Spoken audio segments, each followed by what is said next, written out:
Born in Blood by COVID Candy. Chapter 201 Interrogation. Liam felt incredibly dizzy, but conscious nonetheless. Pieces of him broke as he smashed from one spot to the next, and his skin changed into several shades of purple, covered with a coating of blood. He crashed against Krell, who managed to grab him midair before Liam bluntly collided with the wall. Krell grabbed at the octopus at first. His hand almost slipped with the slimy surface of the octopus skin, but he strengthened his grip and pulled Liam back. Squelch. Liam's back fell on the stone floor, landing on the jelly-like octopus. His breath was ragged, his limbs quivered uncontrollably, and his clothes were shredded to pieces. He had pushed himself to the brink with his usage of chaos, and its backlash made him hurl in pain. As he advanced to the upper tier of the third rank, Liam's Ashura form had also gotten stronger. Naturally, so would its backlash when he used it for too long and too heavily. Krell and Ruth instantly, carefully, picked the sea creature off his battered and bruised body. To their amazement, it no longer resembled a rank 4 creature. Quite frankly, it looked pathetic and cute compared to before. The shadows looked at Liam with complicated emotions. "Boy," Iris exclaimed as she took out a bright green pill from her ring and put it in Liam's mouth. A bit of strength returned to him, but Liam needed rest. The deepest wounds were slowly starting to heal, but his complexion only grew paler. "Just how did he survive?" "And is that the shifter?" said Adrian, his usually stoic voice now docile. "Why is it like that?" "A chunk of rock probably smashed against its head and made it revert to whatever that is," Oro voiced, respect evident in his eyes. He chuckled like a madman. "This kid is just something else." Maeve looked regretful, caressing Liam's face, but that only made Liam uncomfortable and strangely weirded out. "We left an acolyte to die, damn it. We should be ashamed to call ourselves shadows," Ruth said with a frown. To add salt to the wound, Liam had saved her. The shadows were silent after that. Grunting awake, Liam slowly sat upright. The pain that throbbed with every corner of his body helped him stay on edge. Liam's eyes instantly fixed to the octopus. It squirmed its tentacles on the ground in an attempt to escape, but Adrian and Ruth's foot pressed tightly against its squishy head. "You good?" Krell asked with his hand on Liam's shoulder. "No." "Yes." Liam nodded after a short pause. "Everything hurt. We'll have to run back to base then." Tonight was special. 2 rank 4 specimens hunted successfully, one of which was a bloody shifter. "Alive too," Krell smiled broadly. During the fight, he sneakily stored the dead poison lizard in his ring. "We'll tell the elders of what you've done tonight. You can expect to be rewarded. Now let's get out of here before the sectors investigate." Coughing a bit of blood on his fist, Liam mustered his strength and got up. The shadows left the dungeon one by one. Krell held on to the shifter, which absent-mindedly coiled around his arm, dazed and limp. Both Ruth and Maeve offered Liam a piggyback ride, for different reasons Liam assumed, to the temple, but he respectfully declined. "I probably won't be able to forge or inscribe for a good amount of time. The elders better let me study the octopus, or else I've risked my life for nothing." It took them a couple of hours to arrive back underground. Liam entered his home as the shadows went to report their hunt details to Elder June. Liam had mentioned his desire to study the specimen to Krell, who promised to mention that fact to the elders. With that, Liam put his head to sleep after a short session of cultivation. That shifter might be the key to combining my Ashura and human side together. It might be a long shot, but worth a try to find out. Liam didn't think the answer would come that easy. In fact, it made things even more complicated. Combining an Ashura and a human was one thing. Mixing an Ashura, a human, and a damn octopus was something else entirely. An ambitious plan to say the least. Liam shook his head and sighed. The things he'd do for power. /////. The next day, Liam woke up with a loud grunt of pain that stemmed from every muscle of his body. Sore. Everything was sore. He got dressed with a new pair of black-clad clothes. He didn't train, amazingly, despite every urge to. In his current state, that would only cause more harm. Liam intended to leave his quarters and head towards Krell's, but as soon as he stepped foot outside, he was greeted with Elder Jane's sight. She was practically invisible to his senses and mental energy. Liam made a respectful gesture upon her arrival. Elder Jane smiled lightly. "Well done. You simply break every expectation we have of you." She said nothing else and entered his accommodation as though it was her own. Liam limited himself to a thank you and kept quiet. "I've got a few questions I need answering," Elder Jane casually said. Liam suppressed a frown.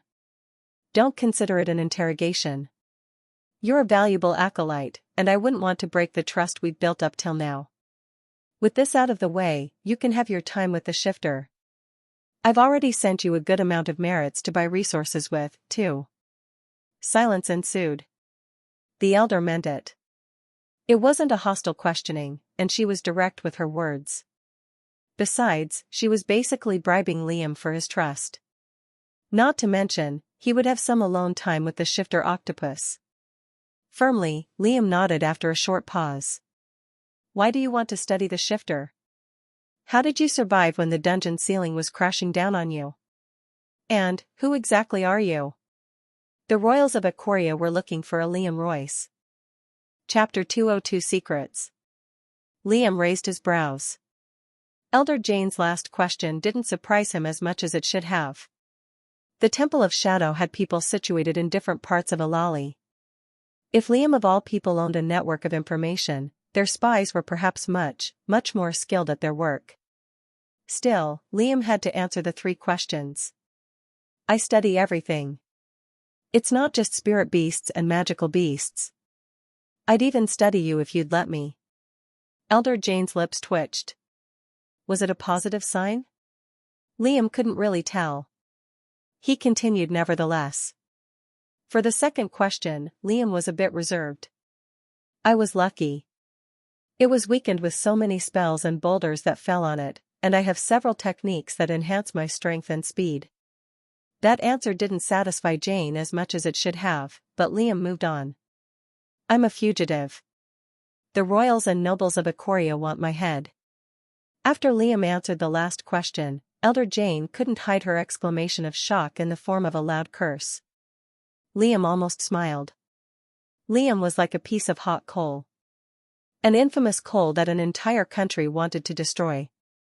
A burning coal that the temple now had to hold on to. They couldn't throw him away or kill him, probably. Liam was too valuable of an asset, and in the short time that he stayed with the Temple of Shadow, he'd already gained the trust of an elder, and the respect of the shadows. Elder Jane looked at Liam with a hidden gaze. Liam couldn't tell what she was thinking. Her aura stayed the same throughout, and her mental energy was too complicated to know her intention or emotion. "If there are any secrets as big as those, you need to tell me. Now." Liam remained silent. "Not as big." There was a short pause as Elder Jane didn't say anything, then let out a long sigh. "Just don't make us regret taking you in. .. Liam was brought to a large circular room within the temple. In the center was a large inscribed cage that Elder Jane had shoved the rank 4 shifter into. As soon as Liam entered, the shifter trashed around and squealed. Its tentacles shot out towards Liam through the thin bar gaps, but stopped just before the sharp tips of it pierced through his face. It had reached the end of its length. Liam didn't flinch. Elder Jane stood beside him as they both approached the cage. Her aura was dangerous enough to make Liam's senses scream, even though it wasn't directed to Liam. Sensing the approaching threat, the shifter squeezed itself to the opposite side of the tight enclosure. "I remember chaining it down," the elder frowned. Liam didn't say anything and got close. "Can you take it out and subdue it for me?" "It's still a zenith," Liam requested. "Now it's a zenith? What about when you carried it through a collapsing dungeon?" the elder asked mockingly. Liam remained silent. The elder opened up the cage through a slot in the middle. The octopus let out a hostile squeak as it sensed the 2 figures so close to it. Abruptly, it let out a shrieking squeal and lurched at Liam in a last attempt to save itself, but Elder Jane slapped it once across the head. Tish! It flopped to the floor, dazed and limp. Liam was worried that the Elder's attack killed the beast, but during the one day of rest it had, the octopus was in a much better condition. In fact, the slap across its head didn't wound it significantly. It merely stunned it. Transforming so many times must have weakened its body a lot. So that's another weakness it has. Liam crouched beside the limp octopus and began to lay his hands on it. He began examining its body first. Liam squeezed its head as hard as he could. Splish. The shifter's face crumpled into Liam's hand like the softest jelly in the world. Then, with both hands, Liam pulled the shifter's head. Boing. The shifter elongated as much as Liam's arms stretched. Its elasticity was unbelievable. Liam pressed, twisted, pulled, bent, and folded the octopus in countless ways. From an outside perspective, it may look like Liam was just having fun. But in reality, he was testing how the octopus reacted to stress and force, as well as its connection to the liquid darkness. Liam could sense that its skin instantly reacted to touch, turning softer. And underneath, the organs changed shape in real time to match whatever form Liam pressed it to. Its body automatically secretes the liquid darkness to manipulate its body in that way. Liam wanted to study the core as well, but he'd have to kill and extract it from the beast first. I probably won't find another shifter in a long time. I have to keep this one alive for as long as possible. Are you done? Elder Jane said with a hint of impatience in her voice. I'll have to sell it anyway. A shifter alive will fetch a massive price, enough to buy new spells and techniques for the low-ranking acolytes. No. Liam couldn't let that happen. But he'd have to offer something in exchange. Please don't sell it. I can forge and inscribe more weapons for you. Elder Jane pursed her lips in thought. Your weapons won't make them stronger, Liam. I can't blatantly give you special treatment. At least, for now. Only once you get your tattoos, you'll be a true member of the temple. Liam almost clicked his tongue, but he stopped himself. What else could he give? Then I can give you secrets of the Royal Academy. I used to be a student there. It wasn't visible due to the mask, but Liam could tell the elder raised her brows. What secrets? Liam didn't respond instantly. Will you let me keep the shifter? Silence. Elder Jane let out another sigh. Fine. Tell me everything. Chapter 203 Pet. Liam began with telling the elder where the Royal Academy was, their transportation methods, their protections and numbers, as well as the teachings he learned from his classes. The binding oath no longer bound Liam. He was free to divulge any information about the academy. He went as far as giving the names of his teachers, starting with the headmaster. All the while, he was fondling the giant octopus and manipulating its body in different ways. A solid hour passed. Now and again, the octopus would jolt awake and attempt to ensnare Liam's body, but a slap by the elder put it to sleep again. Eventually, Elder Jane raised a hand. You can stop. I can't use most of the information you gave me, but the knowledge you have from your classes can prove useful. The disciples and shadows have forging and inscribing methods that can benefit from that. Write down anything that pertains to that and give it to me. With that, you can keep the shifter. Liam suppressed a smile and nodded. A rank 4 beast. All his. Liam felt excitement bubbling up. Don't get ahead of yourself. You still need to feed and take care of it. Usually, rank 4s eat up to 4 to 5 rank 3s. And I won't always be available to subdue it for you. Although Elder Jane meant to mock Liam for his decision, it was barely an inconvenience for what he gained in return. Besides, having an elder there was not necessary. Even Krell and Ruth were sufficient enough for a backup, though he didn't feel comfortable with them spying on his work. The octopus is smart. Maybe it can recognize me as its caretaker once I feed it enough. The chances of something like that were slim. Magical/spiritual beasts were prideful creatures, and their pride only grew with their rank. Though, none of them came close to the octopus intellect. Liam did a few more experiments with the creature. He took out a blade and cut off a small portion of it. It awoke from its sleep, thinking it was under attack, but another firm slap from Elder Jane sent the shifter back into the void. Liam stored the cut-off piece of flesh, and Elder Jane put the octopus back into the inscribed cage. "I'll start feeding him after roughly a month. My body suffered too much during the hunt." Sighing, Elder Jane nodded after a short pause. /////. After buying a set of nourishing pills with his new merits, Liam went back to his room, a pensive expression on his face. He took out the piece of flesh he cut off the octopus, dripping with liquid darkness. It was pure black, and still pulsing with movement. However, if Liam applied force to a part of it, it would flicker with countless different colors. Also, its surface would also change shape, hardening into a scale-like material, or growing fur and spikes. All octopuses had the ability to change their color. Yet the shifter took it to the absolute extreme. Liam fell into thought. He had a few theories of how he could make a body-tempering method. The octopus could act like a vessel for his Ashura and human side. A mold of sorts. The shifter moved in any and every direction possible, and had no fixed structure, making it the perfect body to attack and defend with. However, its base form was incredibly weak, enough to be slapped around and humiliated by lower-ranking beings. However, that could be fixed if his Ashura strength was transferred to it. Liam imagined how powerful something like that could be. He would practically be invincible. "I could change the shape of my gauntlets to form swords. I can raise my height or grow in size. The possibilities only depend on my imagination." The absorption abilities of the octopus paired with the hardened muscle of an Ashura was bound to create something beyond imagination. And lastly, Liam only needed to transfer his core and sea of consciousness over to the vessel. Only, he knew how to do exactly none of those things. It sounds too perfect to be true, Liam thought. But not impossible. Probably. His greed and hunger for power churned at the thought of it.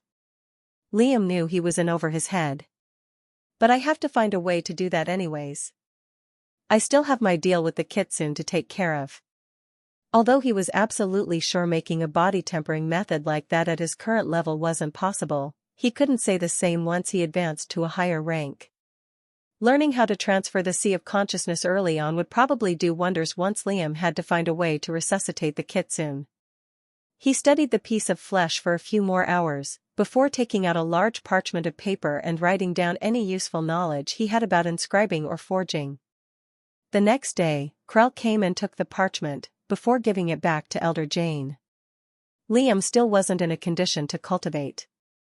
The drawbacks from transforming still weighed heavily against his body. It was through sheer will alone, and the occasional drug, that he was able to stand. He only lightly trained his mental sphere and absorbed aura into his bones, before putting his head to sleep. In the coming weeks, Liam took on a different project. Attempting to make a low-ranking spell. Liam would pause every other project and work solely towards making an effective spell. "I've already gotten good enough with the blood arts to start. I'll never improve if I don't start somewhere." With that, Liam brainstormed on what spell he should working on inscribing. He already had enough spells for darkness, but none for chaos. In the first place, was chaos something he could make into a spell? That's exactly what Liam began to work on throughout the month. At a point, he started to cultivate normally, and all his centers of power grew in strength. He gave the shifter a visit now and again, but the creature still hated Liam with a burning passion. Then, on the second day of the third week, Liam had succeeded in making a spell for his chaos. Chapter 204 Delay. Making a spell for his chaos was much harder than Liam imagined. It was a mere rank 0 spell, yet it took Liam nearly a month to complete. In reality, Liam was being extremely arrogant with his expectations. On average, even rank 0 spells took several months to make. Of course, this wasn't considering the experience an inscription master was supposed to have to even attempt making one. For someone who had been inscribing for more than 2 to 3 years, Liam's accomplishment was important. Grand. He had broken world records, and he was completely oblivious. Only discontent with his progress. Liam hadn't forged anything during the 1-month period. He put all his efforts into spellmaking. Only cultivating, training and studying in between. Throughout the whole month, booms and bangs of every kind rang out from his quarters.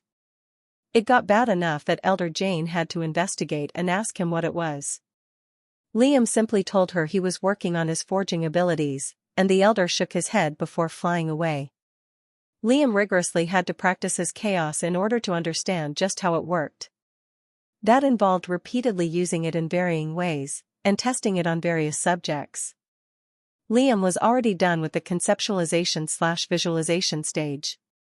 He knew what he wanted, and he worked on making it a reality. Even after his chaos transferred to the pearl from his core, Liam could take it out and use it with his half-human form. Just as he was half a human, he was half an Ashura. Both of those abilities coincided with one another. In fact, his control over the element had become stronger. As Liam had consumed humans and spirit beasts alike, his chaos had gotten much more destructive and unstable. As long as the chaos pearl continued to expand, Liam's chaos would also grow more powerful. Controlled chaos was what Liam named his rank 0 spell. Of course, Liam's chaos wasn't controllable in the least. It was destructive and wild, and any attempt to hold it down resulted in a loud boom that made his ears ring momentarily. Liam merely found a way to delay the exploding effect. Currently, Liam was standing in his room without a shirt covering his pale, muscular body. Both his eyes were bloodshot, and his hair was unkempt and filthy. There was a large crater on the wall furthest to him, and similar dents covered his floor and ceiling. In his hands was a large parchment paper that was as big as his chest. Its surface was riddled with glowing, blood-red writings. Liam heaved a short sigh. Making a spell was no easy task. Liam had to absorb more blood than normal to make up for his lack of comprehension, which was why the parchment paper was so big. This better damn work. Heaving another sigh, chaos gathered around the tip of Liam's index finger, creating a churning noise like that of condensing wind. The space around Liam's fervent chaos bent outward, like a reverse black hole that pushed away the light instead of absorbing it. That effect was due to the sheer density and weight of Liam's bright red chaos. Probably. Obviously, there were elements of his primordial essence that Liam really didn't know much about. After all, Rast mentioned something about the whole world wanting it. All Liam did was make it explode on things. He wasn't able to bring out its true potential. Not unless he understood it on a deeper level. Before the chaos exploded on his fingertip, Liam flicked it forward against the wall. 1 second passed. 2 seconds passed. Boom. On the 3rd second, the small mass of chaos imploded, sending a shockwave throughout the space that made Liam's long hair and leggings flutter. Liam nodded to himself in satisfaction. All chaos control really did was delay the explosion of Liam's element for a few seconds. The more chaos Liam used, the weaker the delaying effect would be. That was the limit of rank 0 spells. They only provided a bit of support or utility to the cultivator. Delaying my chaos explosion by 3 seconds might seem like less, but it's quite useful during battles. With it, I can throw at further distances and take people by surprise. I won't have to get closer to rank 4 beasts in order to damage them, either. The way Liam inscribed the spell was by combining aspects of other techniques. With the king's eye, he could see the meanings through the diagrams of other techniques and spells. However, that didn't mean Liam could instantly copy every spell he wanted and make it his own. The meanings, links, and ink were separate parts, yet all 3 components were crucial for a technique to function properly. Liam could only vaguely sense the meaning. The rest depended largely on him and his blood. Of all the spells I have, Surging Burst has the most potential to help me make a spell. It has destructive qualities similar to chaos. At first, Liam tried to condense his chaos and give it a sharpness or piercing quality, taking inspiration from Lethality Mantle and Umbral Needles. He wasn't able to do so. His element was just so abrupt and unstable that Liam simply gave up on making something like that at his current level. Only, Surging Burst is a rank 4 spell. I'll take inspiration from lower spells for now. Liam felt like an entire world of possibilities had opened up for him after successfully making a spell. Nothing is impossible, Liam smiled. But I can't afford to be tunnel-visioned. I'll work on making an enhancement inscription in the 3rd rank next. That way, I'll be ready for the temple's assault. The temple was planning an attack on a small-sized sect towards the borders of the island. It was the Verdant Warrior sect, consisting of nothing but brutish martial artists that fought with their bare bodies. They didn't believe in using external martial arts to fight. For this reason, they had cut off all communications with the surrounding sects and became enemies with them, isolating themselves from the rest of the Gango. This meant that, even if they were under attack, they would have no one to call for support. That made them the perfect target for the temple. Another week passed, and it was time for Liam to apply his shadow tattoos. Chapter 205 Pain. Liam entered the temple after taking a well-needed bath and rest. Elder Jax had already gathered the dark stars required for the tattooing process. He had given Liam a day to rest and regain his strength for the procedure. Acolytes, disciples, and shadows had gathered around the temple to see Liam enter the building. The acolytes looked at Liam with a bit of envy in their eyes. Most of them were older compared to Liam, but way weaker in contrast. It didn't help that Liam had so much attention from the elders and shadows, and already lived in better quarters than them. The disciples and shadows, on the other hand, looked at Liam with respect. Something special about the temple was the brotherhood they naturally felt to one another. They saw Liam as a junior brother that was completing his rite of passage into adulthood. Even the acolytes, despite their envy, were proud of Liam. Liam, however, was pissed off. He felt like an animal in a zoo. Hastening his steps, he made his way through the long and dark corridors. This time, he descended down a large slope, the end of which were 2 large doors. Liam opened the doors, and a faint blue light shone on his face. Inside, there was a large, circular pit flowing with iridescent black liquid. Inscribed lines ran across the sides of the pit and all around the room. There were also formations on the ground, which gave Liam a feeling of vitality and durability. Straight ahead was a chair designed for Liam's stature. It had the same braces as the one from the torture room. Above, the space was lit by a flickering blue flame. Strangely, the fire released a relaxing aroma, numbing Liam's skin and feeling. They sure went all out for this. Elder Jax was standing beside the pit with a slight smile on his face. He wore a different kind of clothing this time. A sleeveless black vest that clung to his lean body, with similar pants wrapping his legs. Covering his hands were jet black gloves, the fingertips of which were incredibly wafer-thin and sharp. To his side was a table. On it was a large bowl with a pure black liquid inside. Liam could see that there was something wrong with that liquid. He felt as though something was pulling him towards it, whispering in his ear to rush and drink it all in one gulp. In fact, Liam unknowingly took a step towards it. Careful. You're being affected, Elder Jax voiced. Liam blinked, then frowned. Instantly, he used thicken. Unbeknownst to him, something was weighing against his mental sphere and clouding his thoughts. As soon as he activated the mental barrier, Liam's mind cleared. Come sit. If we finish quickly, you might even have some energy to walk, said Elder Jax, a cryptic smile on his lips. Liam heaved a sigh and made his way over to the chair, taking off his upper clothing.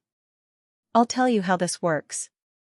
Elder Jax tightened the glove around his hands. First, I'll apply the ink shadow. Ink shadow. That was the technical term for the tattoos given to members of the Temple of Shadow. To do that, I have to rip out chunks of your flesh and quickly replace them with the hardened dark star. Liam casually nodded in understanding. As if ripping out chunks of flesh was the most normal thing in the world. Once that's done, I'll have to submerge your body into the pit. You'll have to hold your breath for at least 20 minutes. It's best if you can go over that, but don't push yourself. Liam nodded again. Holding his breath for that long wasn't a problem. Rank 3 bodies could go at least an hour without air. Elder Jax gave him a large pill that helped numb most of his remaining senses. Even his taste went mute, and his muscles relaxed. Since this is my first time applying these inscriptions to a darkness cultivator, I had to go all out, Elder Jax said, a hint of excitement in his voice. With your level of resistance to torture and pain, this will go without a hitch. Though, I might have gone overboard with how much I had planned. Liam gave him a blank stare. He was already strapped in. But at this moment, he no longer felt comfortable. Just grit your teeth. Elder Jax's words held no comfort or warmth. Liam had become a guinea pig. A material for the elder to play around with. Liam let out another sigh. A few minutes passed with Elder Jax making small preparations. The atmosphere slowly changed in the room. In the next moment, Elder Jax tensed his gloves. Sharp, tendril-like needles exited his fingertips and lined up against Liam's chest, forming a pattern of red lines that leaked blood. They were wafer-thin, and at first, Liam didn't even feel them cutting into his body. Then, Elder Jax pulled back his glove. Splurt! A precise pound of flesh left Liam's chest. Before any blood could drip on his figure or the floor, Elder Jax used his aura to stop the liquid midair. Instantly, the elder used his left hand to manipulate the dark star liquid from the basin. It rose up as a blob, then solidified into the exact shape of Liam's gaping wound. Due to the drugs, the formation below, and the fire above, Liam didn't feel too much pain. Still, he felt the numbing effects of the drugs slightly wear off. Like connecting a puzzle piece together, the hardened dark star material entered Liam's wound. Then it hit him. As Liam's flesh slowly reformed, it combined with the dark star. It was like liquid cyanide had combined with his muscles. Pangs of agony spread throughout his body and somehow reached his mind. Liam's rapid heartbeat echoed in his ears, his breathing grew unstable, his ears started ringing. Liam was given no reprieve. The needles dug into him again. Another chunk of flesh was torn off. Solid dark star filled it. The process repeated until Liam had to be flipped around, and the same thing continued on his back. Needles. Chunk. Dark star. Pain. Chapter 206 Excitement. Roughly an hour passed. Or didn't. Liam lost track of time. Liam resembled a grim, living piece of art. Symmetrical, rectangular black lines ran across his body, starting from his abdomen, reaching his chest and spreading out towards his spine, hip and deltoids in harmonious, mesmerizing patterns. Some tattoos were squarish, some were linear and sharp, and the others were completely blacked out with ink shadow. A single, black line ran from the back of his upper arm, down his elbow, across his forearm and to the side of his hand. It didn't conflict with his natural etchings that faintly ran across his skin. In fact, Elder Jax had combined the two. At this point, Liam really questioned how much pain a human being can experience before losing his mind. The biggest problem wasn't his physical pain.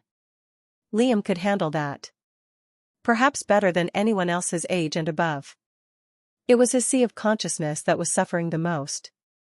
Compared to Elder Jax's roughening up of his mental sphere, the dark star was making Liam's thoughts flare and quicken. And every thought was like a bullet ant sting on his brain. Liam's attempt to suppress his thoughts only resulted in more thoughts. All Liam could do was let his mind flow naturally, which was the lesser of the two evils. Eventually, Elder Jax had stopped ripping Liam apart. All the pieces of flesh, bone and muscle the elder had torn off Liam was laying beside him on a tray, oozing blood. "You in there," said Elder Jax with a slight scowl, hearing Liam's faint breath. There was a focused expression on Jax's face throughout the procedure. Now, he was concerned he might have gone too far. Liam weakly and silently nodded. The elder smiled broadly. "I'm gonna put you under now. Remember, 10 minutes at minimum, but more if you can. The longer you stay inside, the more you're attuned to the dark star's power. I'll begin." Elder Jax had carried Liam's limp body and slowly submerged him within the iridescent black water. Coldness invaded Liam's flesh, giving him a freezing sensation that stiffened his senses. It was like he was placed inside a chilling freezer, piercing his pale skin. Slowly, however, Liam's strength returned to him. Before, he was utterly limp and unable to lift an arm. But now, he had enough energy and self-awareness to know what was happening to his body. Instantly, he realized his tattoos were absorbing the black liquid. That was the source of his strength coming back. Which was also the source of heat that was gradually growing in intensity throughout his entire figure. Liam was literally being burned alive. 2 minutes. 5 minutes. 7 minutes. 10 minutes. While the surface of Liam's skin was freezingly cold, his insides were being scalded and burned. He was both in a freezer and a furnace. In reality, those sensations were his mind playing tricks on him. It was the effect the dark star mentally had on him. Thus, it wasn't real. Yet, the pain wasn't fake. Liam sought refuge in his thoughts, which still bit at his brain. He would simply think about how much stronger he would be at the end of it. Even as he passed the 10-minute mark, he pushed himself. He had to see where his greed and ambition took him. Pain is just weakness leaving the body. Think about the stars. If a little temperature takes away your resolve, you deserve to die. Break through your limitations. Liam's entire body quivered uncontrollably due to the mental and physical stress he was going through. Unknown to him, more than an hour passed. A firm grip seized his shoulder and forcefully yanked him out of the water. Splash! Air filled Liam's lungs at once. His skin was no longer freezing. He was no longer being burned alive. His thoughts no longer hurt. "Are you crazy?" Elder Jax uttered with wide eyes. "No one told you to stay down for so long." Liam barely heard him. His eyes were half drooping, but his attention was elsewhere. Liam's body went through several changes that he began to examine with his remaining energy. The ink shadow tattoos were now a dark bluish color, and they made him look like an expensive work of art. He was focused on a foreign sensation that he felt with his surroundings. It was like he had tapped into a sixth sense, giving him an ethereal awareness he didn't know he possessed. The shadows. Liam could sense the shadows. A weak smile formed on Liam's weak face. It visibly shocked Jax. A zenith specialized in inscriptions, a veteran in torture, an elder of the Temple of Shadow was aghast. How could Liam smile despite all this? "You need rest. I fear that your mind has already been corrupted." Elder Jax, carrying Liam, flew out of the temple. From below, the acolytes, shadows and disciples watched with wide eyes at the scene. Liam's body was covered in tattoos. Way more than any of them had. The more tattoos an acolyte had, the more control he had over the shadows. With those many tattoos, how much control did Liam have? They whispered among themselves. Elder Jax brought Liam back to his quarters and entered unkempt space. "Why are there holes in the wall?" Elder Jax wondered with a slight frown, then placed Liam down. Rest was necessary when concluding a procedure as demanding and difficult as Liam's own. Even Elder Jax required a break. "Don't stress yourself too much. I'll check up on you after tomorrow and teach you how to use your tattoos. Until then, just rest. I'll put these pills here for you. They'll bring back some of your strength." Elder Jax flew away after that, but for some reason, felt unnerved. "I should have shackled the boy. I have a feeling he might wake up and start cultivating," he thought, before shaking his head and snorting amusingly. "Surely not, right? .. There was silence inside Liam's room. For a few minutes, he had his gaze fixed to the ceiling of the space, sensing Elder Jax flying back to the temple. Liam waited a few more minutes just to be safe. A mischievous grin on his face, Liam chuckled under his breath. How could he rest with so much excitement pumping through his veins? Chapter 207 Price. As soon as Elder Jax left, Liam mustered enough strength in his body to sit upright. He struggled for a minute before laying his back against the wall. He took the pills the elder put beside him and swallowed them. His mental energy and strength returned to a good enough amount. Slowly, Liam ran his fingertips across the surface of his bare, tattooed body.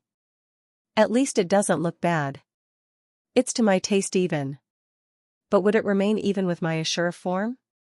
Liam could only hope it would, otherwise he wasted both time and his mental health. Then, Liam shifted his perception to the shadows. He could feel them, albeit faint and vaguely. The shadows further away were out of his perception, and their connection faded due to the distance. But those near him were much more noticeable. It was like another organ.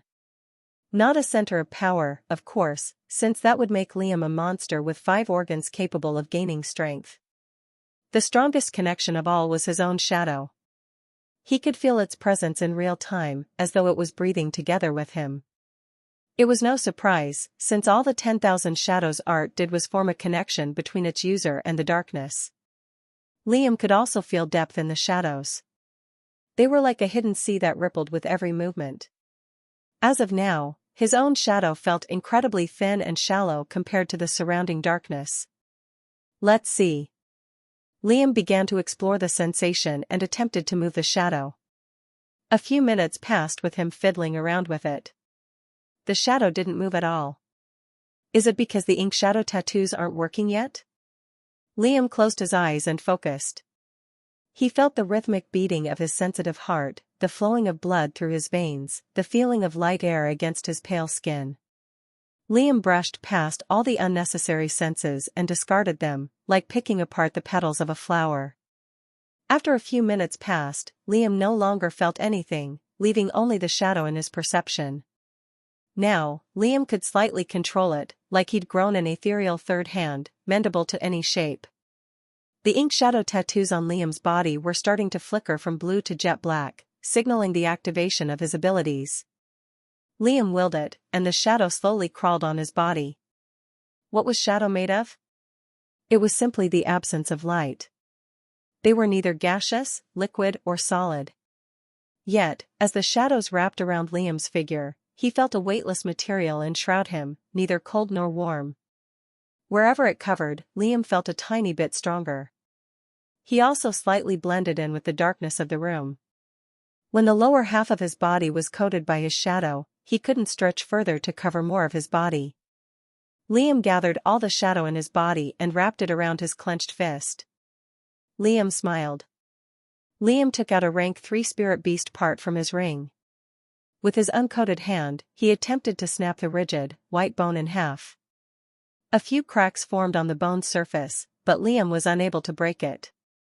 Then, Liam tried to do the same thing with his shadow-infused hand. Crack! The bone snapped. Elder Jax had explained the process to Liam a few days before he did the procedure. The Dark Star had absorption abilities. The more shadows and light Liam had absorbed, the deeper, longer, and powerful his shadows would grow. And so would their capabilities. At one point, even weapons could be coated with shadow. However, none of the acolytes, disciples, or shadows had this ability. Only a darkness user like Liam could accomplish such a feat. Unlike others' shadow abilities that were expendable, Liam's shadow was not. It was a fixed amount he could manipulate however he wanted. Shadows enhanced, strengthened, and even heightened perception. If Liam could understand the sea of shadows surrounding him, he could pinpoint the exact movement, weight, and size of an individual from long distances away. Was this the same as mental energy? No. If someone used their mental energy to sense or watch someone, the cultivator being sensed would instantly know. Even regular humans could sometimes feel like they were being watched if they felt a gaze on them. Although there were exceptions to the rule, mental energy in general could not be hidden, except to mask one's own presence. However, the shadows were different. Shadows were everywhere and anywhere, a product of darkness. It coexisted with light, like two sides of the same coin. No matter how bright or luminous an area was, there was bound to be darkness there. Liam continued to practice with the shadows, attempting to absorb it into his ink shadow tattoos. However, without Elder Jack's teaching him how to do so, he couldn't figure out how. Until tomorrow then. I'll practice with it in the meantime. At the same time, Liam quickly realized the effects of the dark star on his mind. Little whispers that scratched the back of his head. Liam blinked. And for a second, Eve appeared in the room, skin purple, skull devoid of eyes, a vicious bruise on her lithe neck. Liam blinked again in shock. Eve was gone. As his shock settled down, Liam grimaced deeply. Is this what the dark star does? In truth, hallucinations were rare with the dark star's effects. It largely depended on the user's mental fortitude to resist them. However, with so many tattoos on his body, even someone with Liam's endurance couldn't resist those effects. Liam had already mourned his mother's death, yet he couldn't help but feel momentary regret at her sight. The path of cultivation was incredibly isolating and lonely. Liam had lost his mother due to his weakness. He had migrated to a foreign land in order to escape from higher powers. His teachers were no longer with him. Lloyd. Rogan. Revel. Revel had already died, but Liam didn't know of Lloyd and Rogan's fates. Yet, even if they were alive, he couldn't meet with them. This was the price of power. But Liam was resolved to pay. Chapter 208 Shadow. Until morning, Liam practiced with his shadows. At least, what he thought was morning. Time wasn't really discernible when there wasn't any light. Soon, Elder Jax arrived at Liam's quarters. Liam wanted to sense him coming with his shadows, but the Elder was flying. Perhaps that was one of the weaknesses of his shadow powers. Although Elder Jax casted a shadow, it was above ground, making it hazier and weaker in density. Not to mention, he didn't apply any weight to the floor. It was basically a lithe gust of wind that blew over the sea of shadows. As soon as the Elder touched the ground of Liam's doorstep, Liam felt an abrupt ripple beneath the sea of shadows. After practicing for a full night with the powers, Liam's perception of it was significantly better. He quickly opened his eyes and made it seem like he was lying over the floor. Do you think I wouldn't know you were training? Elder Jax gave Liam a stern frown. Liam coughed into his fist and acted like he was in severe pain, making groaning noises as he got up. Elder Jax shook his head. Damn rascal, he uttered under his breath. How is it? He asked. You haven't had any severe backlash, right? Show me how much you can manipulate. It works fine, Liam responded casually. There's no backlash, except I see a dead family member now and again. Elder Jax gave Liam a silent stare, then a slow nod. He didn't pry into Liam's personal life any further. They all had their trauma and losses. Talking about them could only tear open healed scars. A moment later, Liam displayed to Elder Jax how much of his shadow he could manipulate. Liam's shadow split into two halves and wrapped around both his arms. When he divided them up like so, their strength weakened, but they covered more of his body. Back when Liam coated his katana with his shadow, it enveloped and sharpened the blade successfully. It gave his inscribed weapon a slight boost that almost pushed it to the peak of rank 2. However, there was a problem. Liam couldn't maintain that effect constantly. It required most of his concentration to wrap his shadows around his blade and enhance its qualities. With Liam's mental and physical capabilities, that wouldn't be difficult at all to do. However, Liam's shadows were different. They didn't use mental energy, and they didn't use physical strength. They were immaterial, and material at the same time. It also required his utmost concentration to control and bend. Despite that, Elder Jax had an approving look in his face throughout the demonstration. Even a smile appeared on his thin lips. After spending so long under the purifying liquid, you've been given a head start compared to your peers. But your control is still stiff. Unless you learn how to envelop your blade, you won't maintain its sharpening effect. It's still in its raw form, and you haven't given your shadow properties either. Liam raised a brow at Elder Jax's words. Properties? Raw form? Elder Jax entered his quarters and sat him down, then sat opposite to Liam. To enlarge and deepen your shadow, you must absorb the darkness surrounding you. Once it gets enough depth, you can eventually absorb light, too.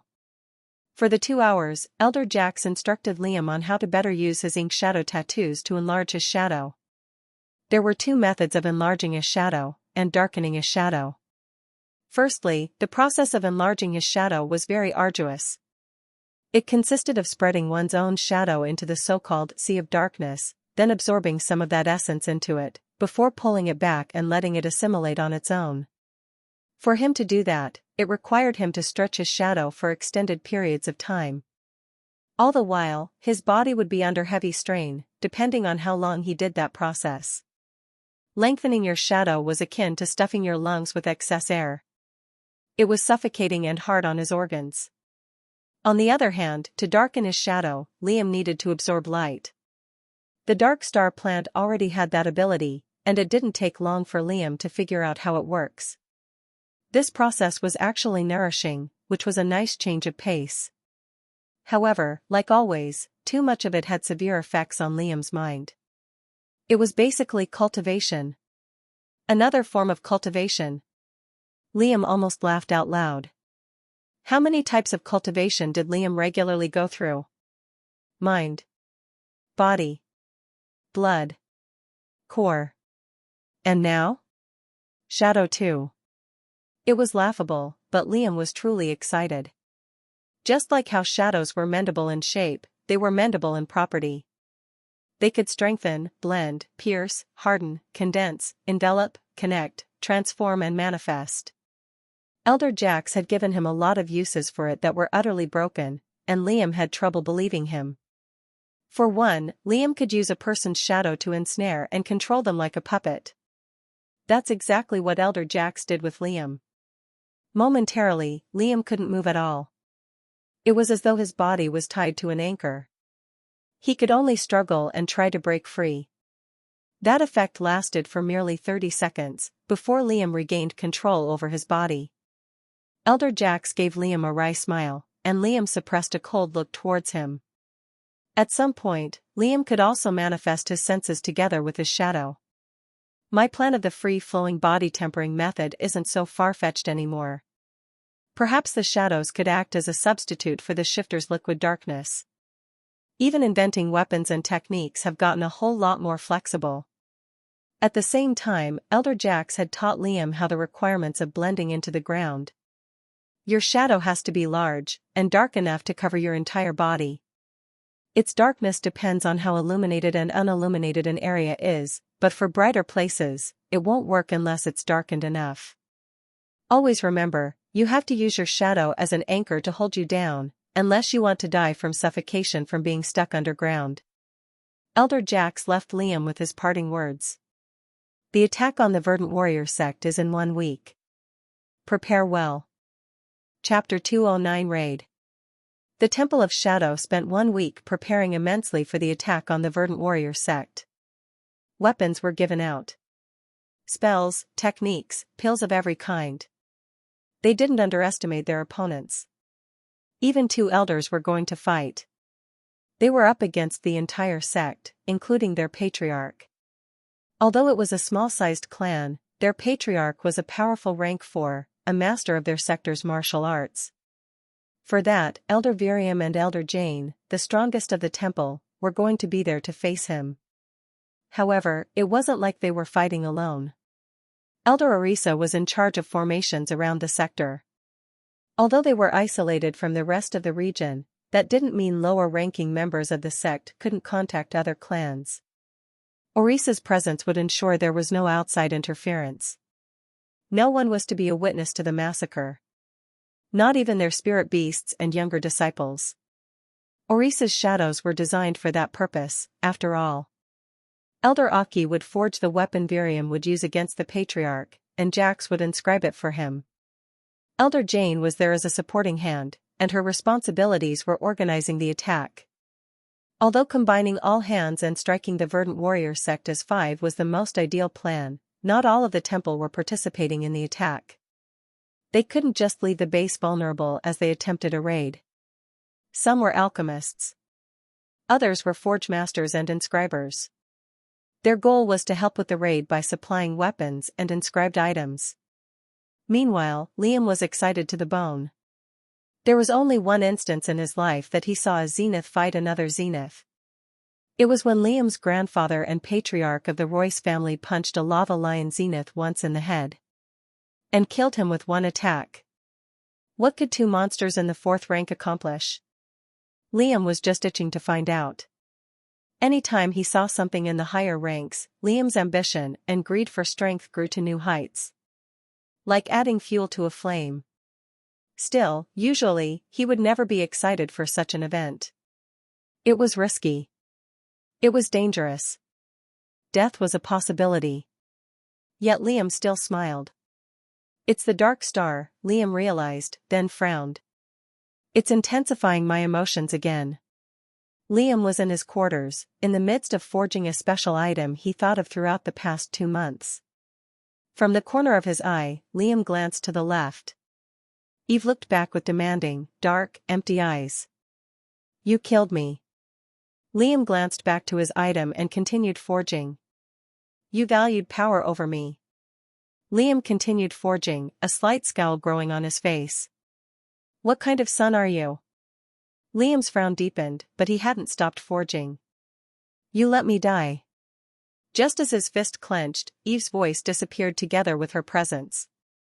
Realizing she was gone, Liam let out a soft breath. It was uncomfortable, having your dead mother talk to you and guilt-trip you. But that's exactly what happened to Liam ever since he applied his tattoos. All he could do was ignore it. In the meantime, Liam visited the shifter again. When the octopus saw Liam arriving, it squealed again, but didn't attack like last time. Liam smiled lightly. He took out rank 3 spirit beast meat and threw it at the cage, slowly taking a few steps forward. The shifter let out another loud squeal, before its tentacles curled and wrapped around the pieces of food. In an instant, the octopus consumed them. Liam threw another, and another, until he had gone through 3 spirit beast corpses for the shifter to eat. By then, Liam was a step away from the cage, his 2 multicolored eyes fixed with the octopus Inky 6. It didn't attack, but Liam could sense that it was contemplating whether or not to. Liam gave the shifter a piercing glare. Behave. And I won't turn you into food. The octopus didn't understand Liam's words. But with its intelligence, and Liam's hostile gaze, it could deduce a vague threat. Now that I think about it, I haven't named it anything. Liam pursed his lips in thought, then gave it another piece of meat. A few names surfaced in his mind that were too grand and didn't fit for a creature so pathetic and weak. Egg. A description should suit you better. Thankfully, Egg didn't understand. Otherwise it would have attacked Liam instantly. /////. A large group of acolytes, disciples, and shadows gathered outside the temple's halls. Flying above ground was Elder Jane. Her ebony hair fluttering with an invisible wind. Beside her were the 4 other elders. In front of them were the small number of shadows, with Krell in their lead. Behind them were the disciples, with Zeth leading them. And behind them were the acolytes. A total of 250 members. Liam had been promoted to a disciple after receiving his tattoos. He wore a tight black wrapping made from a special spirit beast, showing his defined muscles. His lustrous hair was hung tightly in a bun. Using the king's eye, his eye colors had reverted to black. Now that Liam had begun practicing the 10,000 Shadows art, the elders could give him special treatment. Elder Jane already gave Liam pills bolstering his core and bodily progress. I'm still not at the liquid stage. I'm close, though. Maybe a week or 2 away. I will reiterate the plan of attack, said Elder Jane, her voice reaching all. A large, 3D ethereal map made out of shadow flickered in the air. It depicted a large, jagged, cone-like mountain that stretched to a cloud-piercing height. Atop of the mountain was a plateau, where the Verdant warrior sect had made their training grounds. You all will be split into groups, led by 1 shadow each. Once the isolation formation is activated, we will move quickly by disabling the outer forces of their sect. After the first wave of enemies is cleared, we will move deeper in. When their patriarch comes out, Elder Virium and I will take care of him. Kill them all. Let none survive. Chapter 210 Signal. The plateau atop the mighty mountain was covered with a circular set of buildings owned by the Verdant Warriors sect. They were dull colors, simple shades of black, gray, and dark red. Clearly, the constructor of such buildings didn't care much about appearance, and focused on functionality instead. However, those practicing their martial arts within the vast training grounds of the sect were anything but dull. Their punches crackled like thunder and sent shockwaves that could pop a normal man's ears. Their physique was of a destructive and destroying quality. Ripped muscles that adorned their tanned bodies, taller than the average man by several feet. Their punches cracked the hardest of metals. Their stomps shattered mountains. Their rhythmic shouts shook the air. Even as day rose and night fell, the disciples of the Verdant Warrior sect were unmoving and tenacious in their pursuit for strength, staying awake in the most arduous of conditions. Sleep was for the weak. And the Verdant Warriors never slept. Also hair. Hair was for the weak. And the Verdant Warriors had no hair. To join the sect, one had to be of the earth element, and have a rank 3 body. Liam knew all of this beforehand. Currently, he was on the foot of the giant mountain that housed the Verdant Warrior sect. In front was Krell, and all around him, disciples and acolytes. Just like the map that Elder Jane displayed back at the temple, it was made of gray rock, jagged, cone-shaped, and was overrun by beasts surrounding its perimeters. Narrow paths circled around the mountain and led to the plateau at the top. And the mountain stretched to the clouds. Elder Arisa had already laid her traps. Little arrays covered every nook and cranny of the mountain walls. They were noticeable to the naked eye, and anyone with a sound intellect could tell they were dangerous. However, the Verdant Warriors came out from their sect once every 6 months. And the last day they had left the mountain was 5 months, and 28 days ago. Exactly 6 months ago, Elder Arisa had begun making her isolation formations around the mountain. Arduously, she always had to clear the surrounding beasts in order to make sure her formations weren't ruined by external factors. And just 2 days before the warriors left the mountain, the temple was to execute their orchestrated plan. The amount of intricate details that went into such a plan made Liam raise a brow in amazement. Even the layout of their buildings were memorized and given out to the acolytes as a whole. There are border guards, an outer ring, an inner ring, and a grand pavilion. Liam reiterated the layout with distant eyes. The border guards are rank 3 cultivators and among the strongest the warrior sect has. The outer ring has lower-ranked disciples. Those still learning and attempting to master the clan's martial arts. The inner ring includes those with talent and higher mastery of the arts. And the Grand Pavilion is where the sect patriarch and his elders reside. For a small-sized clan like the Verdant Warriors, their elders were not zeniths. Most commonly, they would have a rank 4 body, but their other centers of power would be rank 3. Usually, they had a specialization that gave them an edge over the normal disciples of the sect. That was what allowed them to receive the elder status. Liam raised his head to the sky. It was midnight. Clouds covered the sky above, churning with a coming rainstorm. Brief flashes of blue lightning threaded them. With their plan in motion, Krell silently gestured forward with a stern expression, and the group began to move up the rocky paths leading to the sky. 3 hours. It took 3 hours for the plateau to become visible. As they climbed up the mountain, they looked like little ants crawling over a giant, rocky finger. Faint shouts grew louder in their ears as the unrelenting warriors trained. Meanwhile, some of the lower-ranking acolytes were already out of breath. At one point, the path simply broke off to an empty cliff, forcing them to climb up with their bare hands and feet. There was a main path, of course, but the risk of being spotted was higher from using that road. Obviously, this wasn't any trouble at all by itself. Even a rank 2 body didn't run out of stamina unless pushed to severe limits. Yet the air above the mountain was unnaturally thin, almost to a hair's width, making it difficult to breathe. Is it a training method of some sort? Liam thought, his king's eye constricting to find the best handhold to go upward with. His hands were strengthened with his shadows, and he was pinned to the rock like a nail. It has to be. There's probably a formation that allows them to do that. Most martial arts have special breathing patterns to them, after all. The elders probably used their shadows to deduce their layout, but not the formation. For Liam, it wasn't any trouble. He simply took a deep breath in and held it for as long as he could. Liam noticed an acolyte struggling below his feet. He held out a leg for her to hang on to. The acolyte smiled and gripped Liam's foot. Liam quickly pulled her up to another handhold, before shifting his attention upward again. Now that Liam had become a disciple, he had a responsibility over the acolytes under him, even if they were weak and undeserving.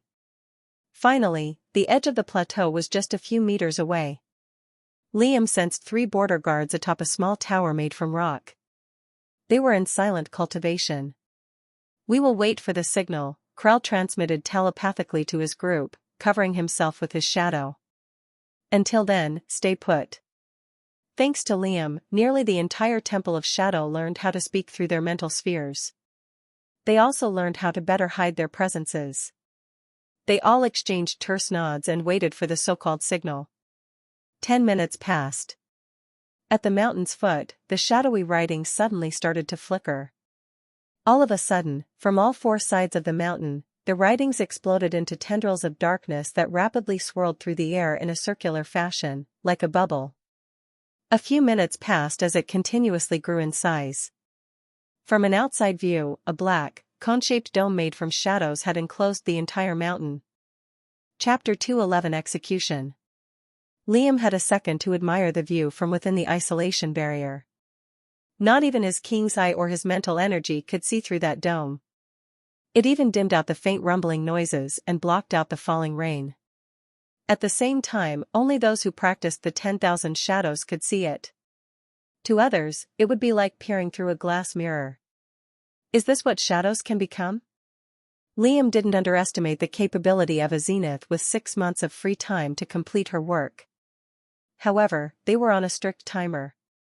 After 2 to 3 hours, the isolation barrier would naturally dissipate. Also, there was a high chance the warriors would notice the peculiar shift of ambience over the plateau. Still, Liam's fire of ambition grew to new heights. But his admiration ended there.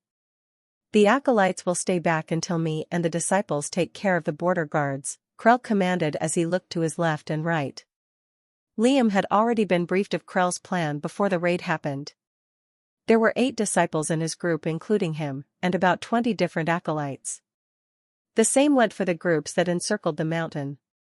Within the Verdant Warrior sect, there were roughly 230 total disciples, 28 of which were border guards. Each group would have to face at least 3 border guards. There was a small gap between the border guards' outposts, 20 meters each. From the plateau cliff, where Liam and the rest was, to their towers were roughly 10 meters of flat ground. The space in between was completely flat, with just a few shrubs and uneven pieces of rock jutting out. After the border guards, there was roughly 40 meters until the outer ring of the sect, and another 40 until the inner ring. For their plan to succeed, all 3 border guards would have to die at the very same time. Not a second before, not a second after. If the timing went wrong, a border guard could simply shout and alert the entire sect of the raid. And a Verdant Warrior's thunderous shout could be heard from several miles away. Krell would take the middle guard, 4 disciples would take the left, and Liam with 3 others would take the right. A cultivator with a rank 3C of consciousness would easily be able to sense a person's presence, even from a long distance away. Which is why Liam took out a black elixir from his ring. Krell and the disciples did the same. Their expressions instantly grew sterner. Even with its top sealed with a cork, Liam sensed danger from the liquid within. What Liam had taken out was a temporary shadow-strengthening potion, something that Elder Jane had made for this specific occasion. The name was self-explanatory. It both enlarged and darkened a shadow for a short period of time. With one hand stuck to the cliff, Liam used his molar teeth to pull out the cork. Pop! Before thinking twice, Liam gulped down the entire bottle of black liquid, then threw away the empty remainder into the abyss below. The others did the same. Their stomachs boiled as their shadows darkened and stretched, and their complexion paled. As their suffering dwindled, they cloaked themselves with their shadows, then semi-merged with the darkness provided by the isolation barrier. Liam himself felt a surge of energy and power as his shadow enveloped every corner of his body. He was nowhere near the level needed to dive into the sea of shadows. But with the elixir he consumed, there was no need for that. Liam's presence had basically disappeared. It was reduced to insignificant and ignorable. As ignorable as a shadow. With the added boost, the group made their move. Liam and the 3 disciples went to the right, their cloaked bodies parallel to the ground. Another 4 went to the left. Krell, with his strengthened potion, now had the ability to submerge his body into the ground and swim through the sea of shadows. He deliberately slowed himself down to match the pace of the disciples to his left and right. Like sharks, they neared their victims. There was complete silence on the plateau, aside from the usual sounds of shouting and distant shockwaves. But a closer look would reveal hundreds of slug-like shadows inching closer to the earth-made towers. The border guard to the right outpost was still in cultivation. He had no clothes on his tanned and scarred body, like every other disciple of the sect. A thick beard sat on his chin, and a natural frown plastered his square face. Heaving a slight breath, the warrior suddenly opened his dark eyes. He stretched to the left and right, cracking his knuckles and yawning loudly. Eventually, a joyous smile appeared on his face. "I'm finally gonna meet my wife after so long." During their seclusion in the mountains, verdant warriors were not allowed to meet their wives or marital partners at all. It was to build and forge discipline into them, to separate them from worldly enjoyments. But the border guard was going a little insane. He loved his wife more than anything. Although he would never say it out loud, he loved her more than the clan's martial arts. "I can't wait to eat her cooking again," the man said solemnly under his breath. "It's been so long. I wonder how tall my little boys have grown." His words faintly echoed through the air. The warrior peered into the distance longingly. His dark eyes gained a layer of confusion when he saw how rain fell in the distance, but not on him. Confused, the man raised his head to the sky. Rain pattered against a nigh invisible, glass-like barrier. Slowly, the man's eyes widened with realization as he took in a deep breath. Just then, a shadow flickered under him and pierced his stomach. The warrior grimaced as he prepared a counter, but another blade pierced him from the flank, and another from the rear. Blood and air gathered in his mouth as he prepared a desperate shout. Liam saw the warrior's action and stuck his wakizashi down his throat. Spurt. 28 border guards had been executed at the same time. Chapter 2:12 Reaper. Liam tilted his head as he watched the light drain from the border guard's eyes. Blood foamed in the man's mouth, sliding down Liam's wet blade and slumping limp on the tower. Liam pulled back his blade, flicked it, and shifted his attention to the other towers. All of the border guards had been killed, slumped limp on the earth-made towers or grimly decapitated. Meanwhile, the 3 disciples gave Liam a sneaky side glance. They noticed a dark glimmer in Liam's multicolored eyes when he killed the border guard. Was it intrigue? Or enjoyment? They couldn't tell, and they didn't dwell on the morbid idea any further. Liam stored the man's body in his ring, taking out the man's space ring and storing it. "If I give them the ring, they probably won't care about the bodies," Liam thought, feeling a bit hopeful to eat more than 28 rank 3 cultivators. Krell looked at Liam from the distance, sending him a knowing nod. Liam responded with a similar gesture, then looked towards the outer ring of the sect. Like the name suggested, a circular, ring-shaped building surrounded the inner layers of the sect. It was illuminated by a series of small white lights. That would naturally weaken the acolytes' shadows, but not enough to incapacitate or ruin the plan. Further ahead, the grand pavilion was clearly visible from a distance. Although the name made it seem like it was a majestic castle fit for a king, in reality, it was a dull, dome-shaped building made from a sturdy metallic material. The only thing grand about it was the size, which spanned across 65 meters of the central land. Since the border guards were now dead, the acolytes no longer needed to hide. They climbed over and cloaked themselves with shadow, before hiding behind their respective group leaders. Their plan had entered a new stage. Now, they needed to kill the outer ring disciples. It was much easier said than done. But never impossible. With how the outer ring was shaped, clearing it was much faster, since the acolytes could simply split towards the left and right sides, butchering the disciples in between. If the border guards were alive, that would be utterly impossible. But they were not alive. Liam's right eye constricted towards the easiest section of the outer ring to attack. Those living in the outer ring were merely rank 2 cultivators, with the highest ranking member close to rank 3. Even if they didn't come prepared or well-planned, assassinating those disciples wouldn't require much effort. A few minutes passed as the acolytes caught up with their groups. Krell made another forward gesture as his body semi-merged into the shadows, and the disciples silently ran forward with their weapons unsheathed. Liam gripped his shortsword close to his chest. He only held one blade, and not his katana. Assassination was much smoother when he used just one weapon for the kill. There's no way a direct battle doesn't start soon. The inner ring disciples will probably notice us soon. Once they do, the patriarch will be alerted, and Virium and Jane will have to deal with him. As he was caught in his thoughts, Liam arrived at the outer ring's buildings. He climbed over the roof of a sector building, and all around him, similar disciples and acolytes were perched atop the countless structures in the shape of a ring.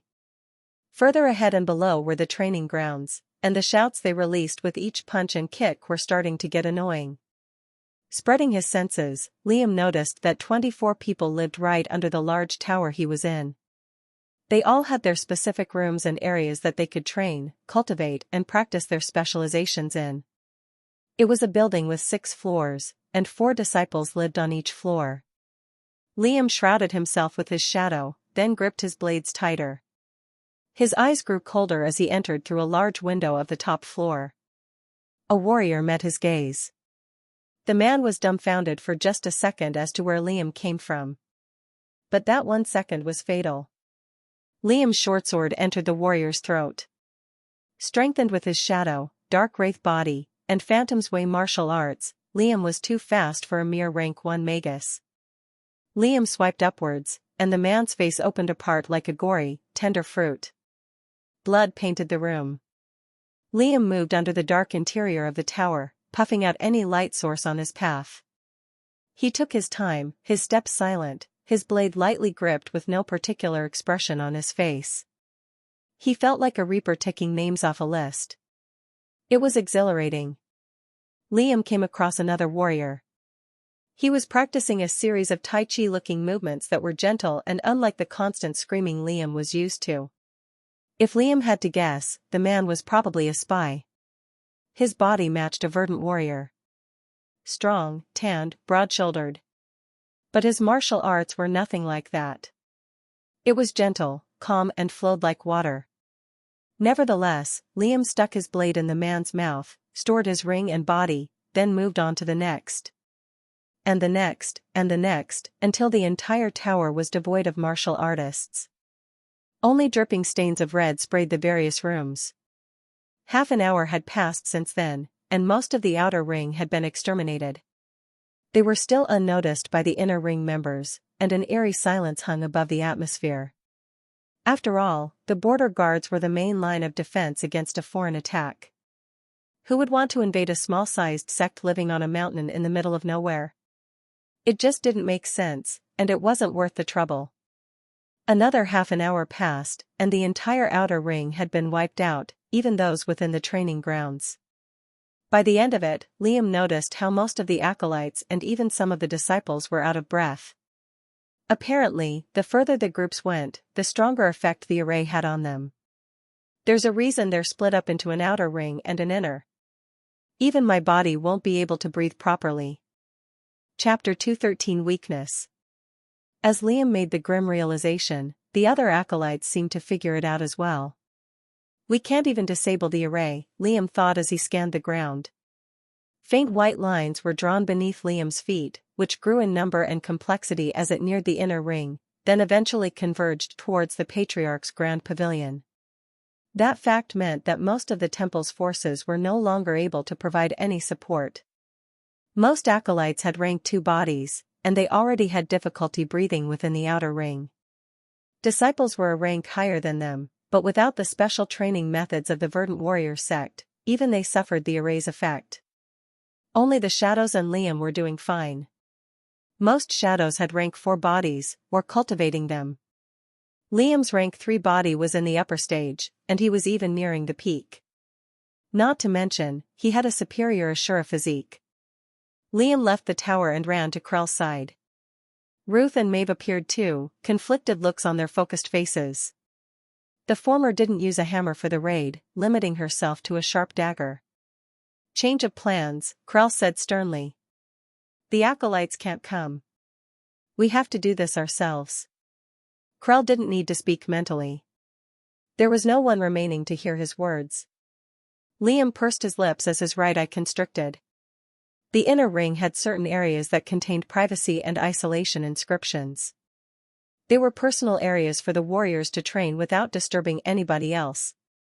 Inner disciples had certain privileges, after all. If Liam could get into those areas, even if they fought using all their abilities, unless the inscriptions were disabled, no one could hear their battles.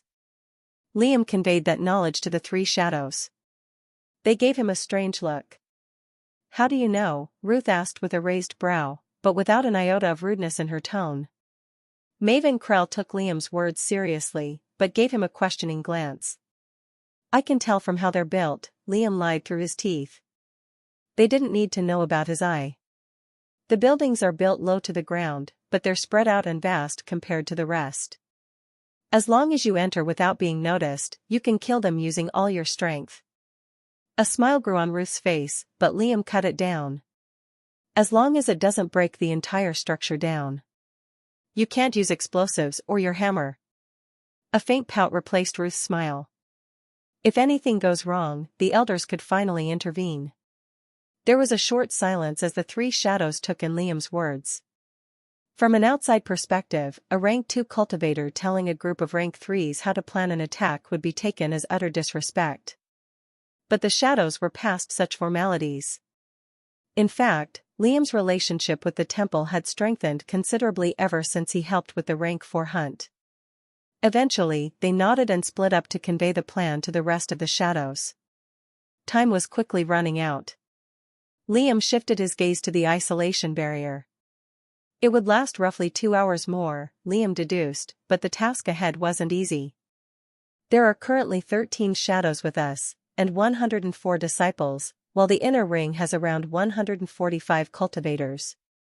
Some of the shadows could definitely kill the stronger warriors, but there was still a slight numerical advantage their enemies had. Deducing the inner warrior's strength was easy. Those with larger and sturdier accommodations were higher ranked, while the opposite applied to those with smaller lodges. Eventually, an improvised plan was spread to all the acolytes. Lower-ranked acolytes would stay behind. Shadows would find warriors of their own strength level and fight them in one-on-one battles, while disciples would work in groups against stronger enemies. Have you found a group yet? A female disciple of a few years Liam's senior appeared beside him and asked. She gestured to a group of disciples atop a small building behind her. We can use a 5th, she added with a smile. Liam subtly shook his head with his gaze forward. I don't need one. The disciple frowned slightly. Have you told Krell about this? You're being reckless. All the disciples have found a group to make up for our weaknesses. Liam gave the woman a cold side glance, which made a shiver run down her spine. I have no weaknesses. Although his words sounded pretentious and extremely arrogant, Liam's intention was something else. I need to test out my limits and new inscribed items. My prowess will be affected if I have support. Liam still needed to incorporate his shadow with his fighting style, and there was still his controlled chaos spell he hadn't used yet. Shaking her head, the senior disciple said nothing else and left to join her group. With the plan in place, a steady but silent march commenced towards the inner ring. As Liam left the outer ring's perimeters, he instantly felt the effects of the array strengthen on his body. His lungs felt squeezed and his muscles were tightly pressed together by a foreign pressure. Liam used aura to strengthen his lungs before taking a deep breath. The array still squeezed out his breath, but less than before. Liam's gaze swept the inner ring. He had already chosen a specific accommodation to attack. It wasn't too big or small, but right in between. Still, he couldn't tell the warrior's strength since his mental energy couldn't go through his lodging. Liam made his way past several spacious courtyards and establishments to near his victim, using the back alleys and dark corners to traverse. There were several training grounds that also had warriors in them, but in the open, attacking them was risky. That would be for later. Liam reached the warrior's building. It was covered with protective inscriptions, and even the glass windows were covered with them. Not exactly difficult to enter through. Liam formed an umbral needle in his hand and threw it on the second-story window. The inscriptions on its surface flickered and rippled violently due to the corrosive gas, before eventually losing their light. Click! With nothing stopping him, Liam silently entered through the window, black-clad in his shadow. Chapter 2:14 Incident. Liam silently shut the window behind him. Although the protective inscriptions on the outside were ruined, the privacy inscriptions within were perfectly usable. As soon as he entered, Liam closed his eyes and sensed the warrior in the basement. Liam didn't use his mental energy. Only his shadow sense, as he named it. Despite that, Liam couldn't really discern too much of what the warrior did. Shadow sense grew weak and vague in high luminosity areas, and Liam's shadow wasn't that powerful in the first place. He still hasn't noticed me entering, Liam thought. Liam quickly inspected the second story with keen eyes. There was nothing of value laying around. Usually, there would be inscribed weapons and miscellaneous items such as pills stored in such a large room. But verdant warriors fought with just their bodies and bare fists. Finding nothing, Liam moved to the first floor, passing by a staircase and several corridors. Within the room, there were a few spells in the form of calligraphy hung on the wall, along with paintings of meaty, dramatically posing martial artists flexing their ripped muscles. Within the inner ring, there was a natural influx of high-purity aura. But other than that, there wasn't anything extraordinary about the living quarters. Verdant warriors really lived like stoics, and Liam truthfully respected them for it. In a way, Liam's lifestyle was similar to theirs. Never indulging in women, uncaring of what people thought or said about him, keeping his emotions in check and doing whatever brought him closer to his goals. He was practically empty of any worldly desires.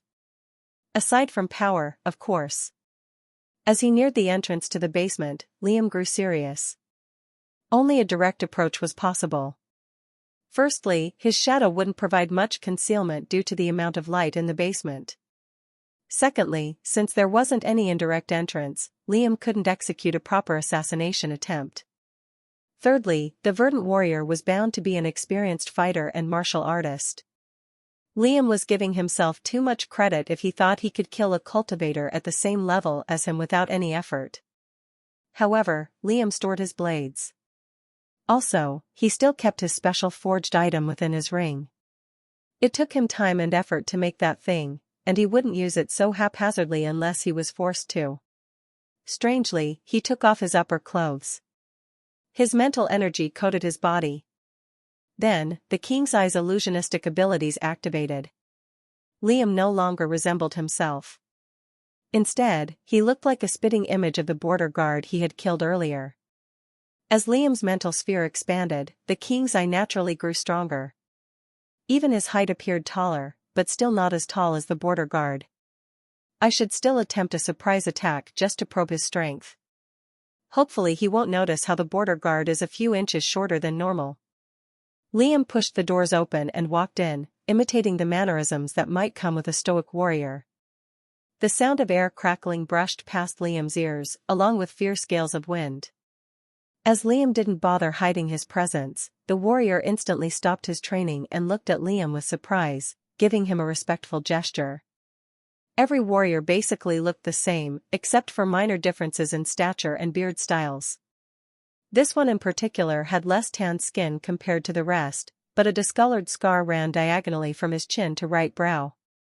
Sweat covered the man's burly figure, and his giant, muscular fists had a metallic sheen to them. Apparently, Liam had interrupted him in his training. Rank 2 Magus with a Rank 3 Gaseous Stage Core. Liam instantly figured out the warrior's aura and hid a smile. It was perfect. In his half-assure form, a higher-ranked sea of consciousness was too much for Liam to deal with. His strengthened physique didn't protect his mind except when he transformed into a full Ashura. The sea of consciousness was the most difficult center of power to progress, after all, and offered a massive leap of power with each advancement. It wasn't like a rank 3 core was a small matter, either. But Liam was much more confident in dealing with that as opposed to the former. Senior brother, I didn't expect you at this time. Is anything wrong? It's not like you to leave your post. Liam held his hands behind his back. He was stern as ever, and silent. Liam couldn't imitate the border guard's deep voice. If he spoke, it wouldn't suit his image at all. It would be like a woman speaking in a man's body. Thus, he just gave the warrior a severe stare. The warrior grew confused, and scared. Right now, his mind raced as he wondered what he did wrong. Sweat dripped from his square chin. Senior brother, is this about the incident that happened a week ago? Liam remained silent, but his gaze grew heavier. As senior brother, I swear, all I did was peek into the alluring fairy sect from the mountain path, nothing else. I barely saw anything. Liam's scowl only grew deeper as the warrior spoke. With slow, sadistic steps, Liam neared the man. If I'm to confess, then it wasn't just me, the warrior shouted as he fell to his knees. There was also Huang, Lucy, and Neen there.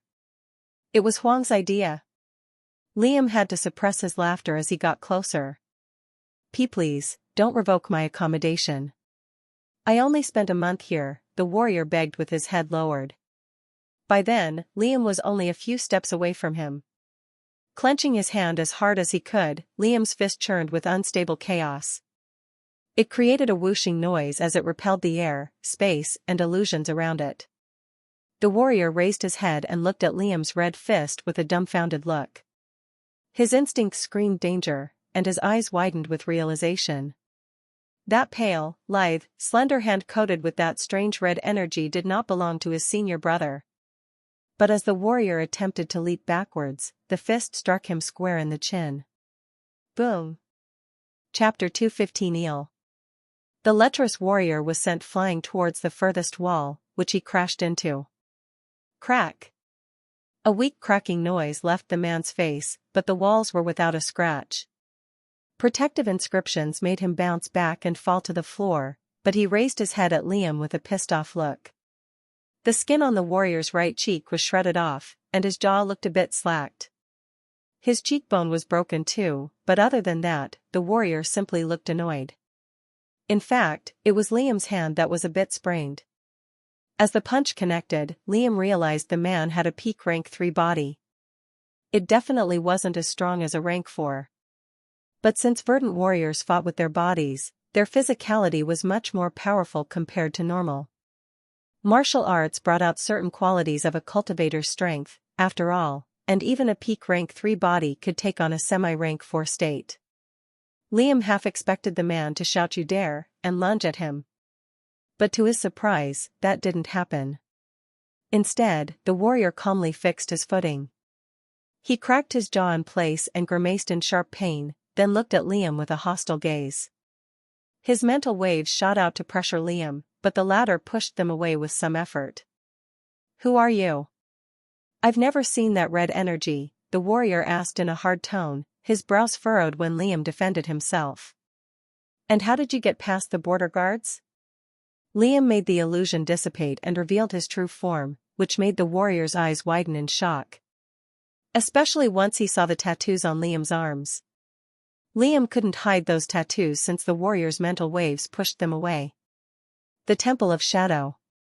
He said under his breath, incredulous. A moment later, he was stern again. The atmosphere within the underground grew tense and battle-hardened. The warrior clenched his metallic fists and Liam unsheathed his blades. There was a fragile silence and neither of them attacked first. Then, both their forms blurred. Cling! Liam's katana and wakizashi smashed against the warrior's left and right metallic fist. A loud shockwave spread throughout the basement that made Liam's hair flutter wildly. The strength in the warrior's body was completely unnatural. Liam felt his wrists sprain under the weight of the warrior's attack. Even his peak rank 2 katana cracked a bit. Liam pulled back and evaded to the left, watching as the warrior's metal punch brushed past his face by half an inch. Boom! Another cone of force burst from the warrior's fist, sending a shockwave that made Liam's ears ring for a split second. Liam jumped back again, but the warrior followed. Boom! Boom! Boom! With the tenacity of a crazed beast, the warrior punched and kicked with all his strength. With his terrifying stature, he towered over Liam with ease. With each attack, shockwaves and cones of sheer force burst from his hands and legs, sending gales of wind in every direction. Liam was forced to dodge, but now and again, he had to use either obsidian skin, his dark wraith capabilities, or cartilage brace to deflect a direct strike with his weapons. A blunt mental attack would try to pressure his mental sphere now and again, but Liam responded with corrosive mind and piercing blade. Cling! Clang! Boom! Whoosh! Shing! Such were the deafening sounds ringing out from the basement. It was rhythmic and musical almost. At the same time, Liam narrowly studied the attacks as he evaded. As the warrior began his punch or kick, high amounts of aura would gather from his core and spread to his limbs. As that happened, the metallic sheen on the warrior's body would glow brighter. When the attack reached its climax, the gathered aura would explode wildly, hence the shockwave and burst of strength. The warrior didn't realize his martial art was being studied. He also didn't realize that nearly all his basement lights were broken, since his reckless rampage wrecked his surroundings. There was darkness now. An arrogant smile appeared on the warrior's face as he saw Liam constantly evading like a coward. His assault was relentless, after all. He didn't give Liam a chance to use that strange red energy or any attack for that matter. Still, he was getting annoyed. Liam was like a slimy eel. He slipped between his strikes and evaded by the skin of his teeth. Since the beginning of the fight, the warrior had landed exactly 6 hits. He had enough. In the next moment, as Liam dashed away to safety for the umpteenth time, the warrior stomped both of his feet into the ground. His legs gathered high amounts of aura. Boom! The ground below him shattered as it sent him flying to Liam's figure. He was too fast, even for Liam. However, Liam didn't even plan to dodge. Even before the warrior did his charge, Liam prepared himself behind a screen of illusionistic mental energy. First, he split into 2 with the shadow clone spell and positioned himself behind it. Then, in his right, darkness concentrated in his palm and tightened. It was the surging burst spell. In his left hand, chaos churned and grew in size with each pulse. It was the controlled chaos spell. At the same time, Liam coated himself with his shadow. Now that the basement was much darker, Liam's shadow was way stronger. Finally, Liam activated the thin membrane underneath his skin that contained all his accumulated wounds. As the burly martial artist exploded forward, Liam first threw his chaos forward. The red essence freely lingered in the air, giving enough time for the warrior to change his trajectory. But it didn't explode when he expected it. The result was a sequence of quick attacks that happened back to back. First, a large mass of chaos blew up on the warrior's head. It discombobulated the man's senses, but he was still conscious. Then, the warrior collided with Liam's shadow clone and softened his charge. Darkness surged against the warrior's metallic body and slightly corroded his skin, but not enough to be fatal. But right after, Liam ducked under the warrior, then clenched his fist as he smashed it over the man's cheekbone as hard as he could. Liam's shadow, surging burst, and the boost from throes of anguish, allowed him to crack the man's skull in one attack. The warrior was dead. Chapter 216 Jumbo. Liam inspected the warrior's corpse with astute eyes. He was lying limp on the ground, his right temple caved in, his body twitching now and again. Brain juice mixed with blood leaked from the grievous wound, and the man's dark eyes were devoid of life. In the end, Liam didn't need to use his forged item to kill the warrior. In the first place, his opponent's right cheekbone was partly broken and weakened. All it took was a powerful strike to shatter it completely. Despite his victory, Liam's complexion paled significantly, his body covered with shades of purple and green bruises. But his worst wound stemmed from his right hand fingers. They were utterly flaccid and limp, broken from the base. Even his knuckles were cracked, and half of his hand wasn't movable. I'll have to get that fixed, Liam thought with a slight scowl. It definitely was healable, but Liam wouldn't be able to wield his katana for some time. A partial transformation to his Ashura form didn't fix it either, since the damage was already on his body. Liam quickly stored the man's body after taking his space ring, then left and climbed the building's roof. Thanks to the protective inscriptions, the accumulated damage that happened underground didn't bleed into the surrounding structures. Although the basement looked utterly ravaged, when Liam left, it was like nothing happened at all. Instantly, Liam used his shadow sense again. The shadow-strengthening elixir's effects were slowly running out, but it still gave him heightened perception. The sea of darkness was rippling with violent waves coming from all sides. To the largest building closest to him, Liam sensed a group of disciples fighting against a warrior. From what Liam deduced, they were having difficulty dealing with him. Should be a good place to test it out. Liam arrived at the larger accommodation and made his way into the basement. As soon as he entered, guttural laughter accompanied by loud booms and shockwaves entered Liam's ears. The vast, dimly lit basement was jutting with sharp pieces of charred rock, along with puddles of water here and there. A warrior, with fully metallic limbs and a rank 3 sea of consciousness, was battling 6 temple disciples at the same time. And judging by their wounded bodies and cracked limbs, he was winning. Still, the warrior wasn't looking too good either. Parts of his iron skin were cracked and lacking sheen. His lower robes had been shredded, and only a charred piece of cloth covered his groin. As Liam entered, everyone's attention converged on him, and the battle suffered an abrupt stop. "Another rat enters the wolf's den," said the warrior. His eyes were piercingly cerulean, and a vicious smile was on his blood-covered lips. "You a cripple or something?" he added with a loud laugh, pointing at Liam's flaccid hand. "You're brave, I'll give you that." Liam pursed his lips on thought, which then curved to a mocking smile. "You should see your fellow disciple. The right side of his skull doesn't exist anymore. I'd call him a cripple, but the correct term is corpse. Instantly, the blue-eyed warrior's face twisted in anger. Even Liam's fellow disciples shot him a knowing frown as they rushed to his side. A light silence ensued, with both sides slowly regaining their strength. "Why are you pissing him off?" the same senior disciple from before asked Liam. They were obviously in a losing situation, and their opponent was a rank 3 magus. The only reason they hadn't been killed yet was due to their numbers, and the fact that they were all rank 2 magi. But that only allowed them to fight in a somewhat even playing field. Even with Liam's presence, he couldn't add much, but he had no need to. "Does he have a rank 4 body?" Liam ignored the woman's question and fixed his cold gaze with the warriors. "Yes," the woman responded with a dark grimace. "We need someone to bring back Krell." "You can't do anything with that hand." Liam gave her a disapproving side glance. Their situation was understandable, but they were underestimating themselves. How could they improve without a challenge? Even with a broken right hand and dwindling mental energy, Liam was resolved to kill a rank 3 cultivator. A weakened and tired cultivator, sure, but rank 3 nonetheless. And, well, he could always just transform into a 6-armed demon and rip the man apart if they were gonna lose. "I'll need your help pressuring him.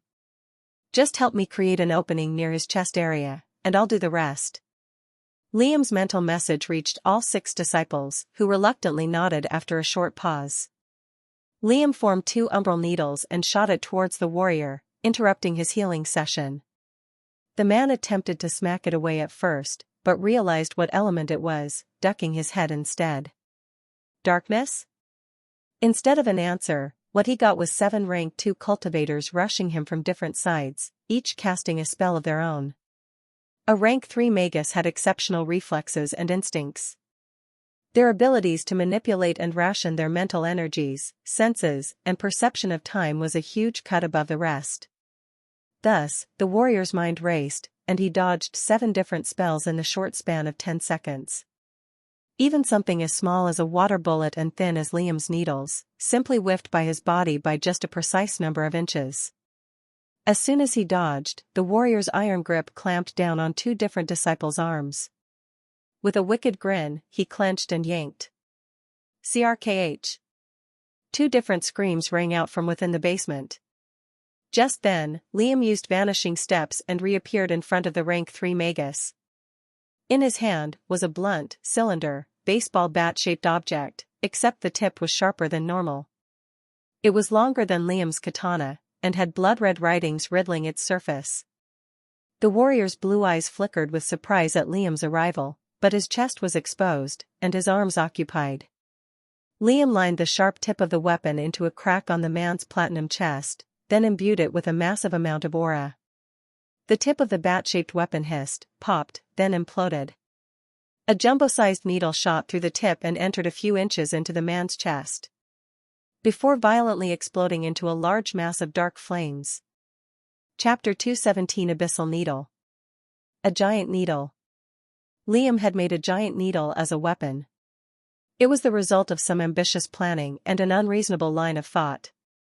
Umbral needles were a crucial part of Liam's fighting style. It was the only thing that gave him long-ranged capabilities. So why not make it a forged item? That reasoning was what ushered Liam into forging something so unreasonable and strange. It was his chance to finally add meanings into a beast will itself. The item's structure wasn't easy to make, but Liam had diversified his inventions during his time at the temple. Making bows, blades, hammers and armor certainly helped expand his experience. Armed with that knowledge, he meticulously began mapping out the weapon from top to bottom. First, there had to be something to hold the weapon together. A casing that could catapult the needle like a rocket launcher. In fact, that's what Liam took inspiration from. On its own, something like that was not possible with Liam's capabilities. But the vampiric inscriptions on its surface were for that exact purpose. The writings created an abrupt discharge of aura that burst at the weapon's base. It would ruin the entire apparatus in an instant, save for the needle as it shot out, but it was a one-time use item in the first place. Then, there was the needle itself. Sharpness was a favorable quality, but not a necessity. After all, the core strength of the umbral needles rested with what happened right after their detonation. Surprisingly, that part was the easiest to make. After all, his chaos was even more explosive than his surging burst spell, which he also took inspiration from. The meanings that went into the item were the most difficult to do, but he practiced on small-sized weapons before proceeding to the real thing. All in all, it took more than 2 months to plan, and 3 slow weeks to execute. All those efforts combined gave birth to a rank 2 upper-tier item. As soon as the giant needle exploded in the center of the magus chest, shards of iron skin flew in all directions. Dark flames quickly followed, surging around the man's figure and enveloping his body. Letting out a brief shout of pain in the form of a curse, he dispelled the metallic skin and coated his body with rock-like skin. But Liam and the rest didn't give him reprieve. As soon as the needle pierced into the warrior's chest, Liam mentally ordered one of the disciples to charge his strongest spell. By the time the warrior finished clearing the darkness on his body, a single, jagged spike burst from beneath the man's feet and impaled him right between the legs.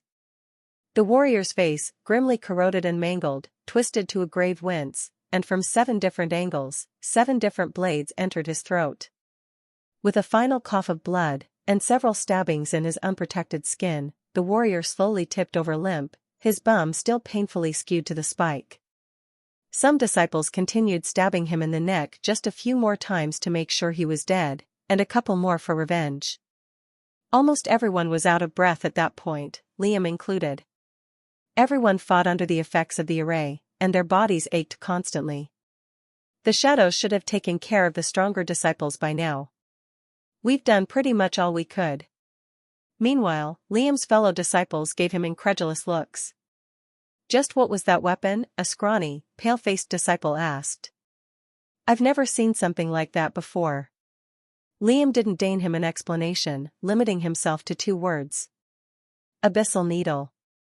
Liam quickly took the warrior's space ring and stored his body, then left the building. As he thought, the majority of the inner ring had been killed. Liam wasn't required to help anyone out anymore, and he wasn't planning to. It should be about time. Liam made himself comfortable.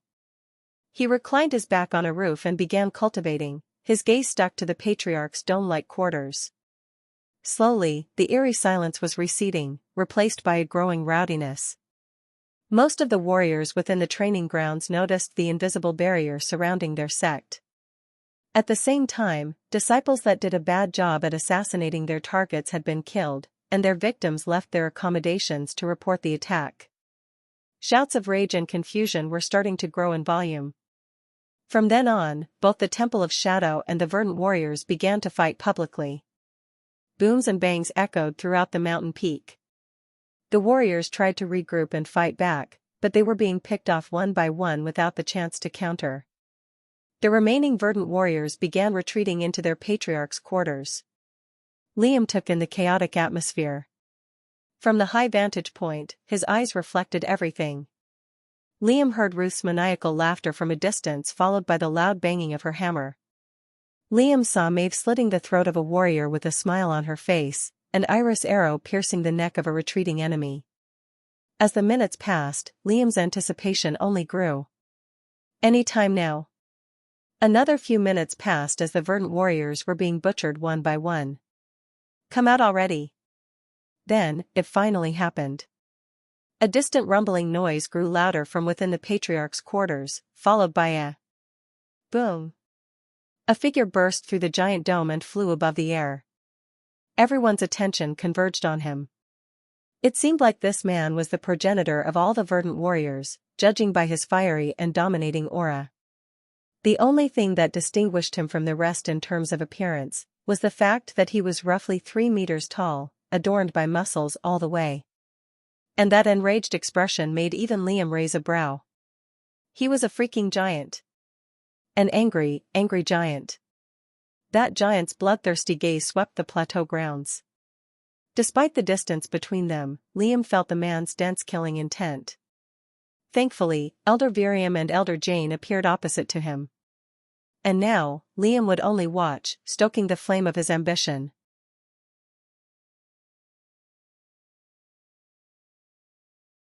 Chapter 218 Spear. The reason why the two elders didn't perform a sneak attack was because the patriarch already noticed them. They were silently killing the elder warriors, after all. Liam watched with a curious and anticipating glimmer in his eyes. It was like he couldn't wait for them to fight to the death. Meanwhile, the giant gave the two elders opposite him a deathly stare. His aura alone had caused the shadows and disciples near the dome to scatter and retreat. He probably would have killed them then and there, but the two elders opposite him wouldn't allow it. Even Liam realized he was a bit too close to the three zeniths. But he wouldn't miss that spectacle for anything. Meanwhile, the Iron Giant, which was the patriarch's moniker, growled in anger to keep his rage from exploding. Liam noticed the man's hands twitch in fragile restraint. "I heard the unforgiven shadow had died long ago," said Iron Giant. His tone was low and guttural but laced with held-back wrath. "To think you were hiding right beneath our feet like the rats you are." Elder Virium didn't respond, and neither did Jane. Masks hid their faces, which strengthened the shadows wrapped around their bodies. They looked like jet-black silhouettes, devoid of features except what their form showed. The former had a long spear in his hands. Its shape was simple and narrow, 1.5 meters in length, while it glistened with a black sheen. It had a sharp, arrow-like tip made from a jet-black metal paired with shadowy writings on its body. Elder Jane had the same dagger Liam had been faced with during their first encounter. Both were rank 4 inscribed weapons. Liam realized how difficult making items at that rank really was. After all, it was through the combined effort of 2 Zenith elders, Jax and Aki, that a Zenith weapon could be made. And they were at the lowest tier. Liam pulled himself out of his thoughts and focused ahead. Both parties remained a short distance away from each other. They were sizing each other down. 2 Zeniths versus just 1. However, the elders didn't attack first. In fact, they were vigilant and cautious compared to the firm-faced patriarch. Why? Because the Iron Giant was in the liquid stage, while they were in the gaseous stage. Although this didn't seem like a big deal, it very much was. A substage advancement in one's core resulted in a dramatic increase in battle prowess and natural strength. This was especially true for the zenith ranks, since it would take years upon years to just progress to another substage. At the same time, the Temple of Shadow Elders had been in hiding for a very, very long time. They couldn't reap good enough resources to advance to higher levels, even though they were older and more experienced than the Iron Giant. However, it was still 2 against 1. You won't talk, Iron Giant shifted his gaze to the dead disciples of his sect. Their bodies were utterly desecrated. Some had their throats slit. Others were crushed by a giant hammer or were riddled with holes. A few were burned alive. Streams of blood and viscera formed rings around the plateau. Iron Giant raised his head to the sky. Heavy rain poured against the isolation barrier. When the giant lowered his head, there was no emotion in his expression. It was like he was empty. Suddenly, a carnivorous, bestial-looked twisted face. High amounts of aura rapidly surged around the warrior's body, churning and hissing. It was like his skin had become a magnet for world essence, slowly transforming it into pure metal. The 2 elders immediately readied their weapons and tensed, their aura spreading too. Just then, the Iron Giant disappeared. With an unreal amount of speed, the giant had reappeared behind Elder Virium and swung once across his waist. Boom! He was too fast, even for a zenith. Virium barely managed to use his spear hilt to block the blow, but a building-sized cone of force blew him away like a weightless ragdoll, making him crash into the sect buildings. To counter, Elder Jane swung across the giant's arm, but was met with a ground-shattering punch to the abdomen. She was sent flying in an opposite direction, but the Iron Giant didn't stop there. The giant kicked the air below him. Another deafening boom echoed across the region, and the patriarch was sent flying in the elder's direction. Liam's eyes widened. Everything happened way too fast. In the blink of an eye, several attacks were performed. A dark feeling rose in Liam's chest. Were they going to lose? Suddenly, a black streak shot from where Virium had been hurled a second earlier. It was the rank 4 spear. With the speed of a bullet, the spear tore through the air with a screech, reaching the Iron Giant's back in an instant. Then, a shadow started to blur from the weapon, taking the form of a human? It was Elder Virium. The elder oozed out from the weapon, tightly gripped the spear, then stuck the giant's back with it, all in one motion. The spear managed to enter through the giant's iron skin, but not far enough to pierce any vital organ. The giant swung around together with his wild fists, but Virium was prepared then, countering with his weapon. Elder Jane was back on her feet at that point, and she entered the fray as well. Violent gusts of wind flew in every direction as more exchanges followed. Everything was too fast for Liam to accurately follow. It was like watching a fight between 3 flies in the middle of a zoo. 3 very, very powerful flies. By then, the zeniths were lower to the ground, fighting near the eastern side of the inner ring. From how the fight looked, it was as though titans were wreaking havoc throughout the world. Their attacks were on a scale Liam had never seen before. Deafening noises created shockwaves that weakened even the isolation barrier. Entire buildings and chunks of the plateau were being chipped off. Beams of concentrated azure liquid sprayed like lasers at the giant fist's body. Colorful explosions sent heat waves that burnt the skins of acolytes hundreds of meters away. Cones of force boomed through the air. Abruptly, massive amounts of azure liquid started to gather above the battlefield, shaping into something 8 stories tall. All of that water condensed and tightened, taking the form of a spear. Chapter 219 Conquer. A rank 5 spell. What those above the plateau were witnessing was a rank 5 spell of the water element. Nobody moved throughout the battle. Acolytes, disciples, shadows, Liam, the few verdant warriors that were still alive. Most of the weaker cultivators had to retreat down the mountainside due to how devastating their fight was.